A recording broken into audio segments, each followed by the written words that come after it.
The time created by Allah is not round, not complicated, not random. Allah has created a straight timeline, a straight line which has a beginning and an end. There are different dimensions within this timeline. We humans are located in the third dimension, 3D, of this timeline. At the starting point of Allah's timeline, everything begins when Allah says, "Be."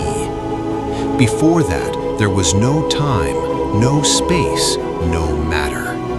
That is, time itself is a creation of Allah. Allah is not within time. Allah is above time. Then the timeline moves on and this world comes. This world is not for living. This world is for testing. Here, man has been given a body of flesh and blood, a body that can feel pain. With this body, man lives, thinks, and makes decisions. This is the test phase. Then comes a point in the timeline from which no one can escape, death. But listen, death is not the end.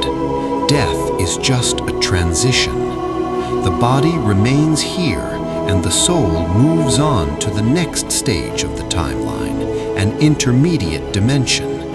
Even after death, the timeline does not stop. Man enters Barzakh, where time does not move like the world.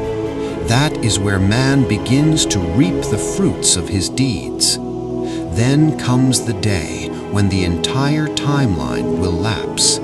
The Quran says, "On that day, one day will be equal to 50,000 years. That is, time loses its shape. Then comes the last point of the timeline, paradise and hell. That is where complete justice will be done. That is where right and wrong will be separated.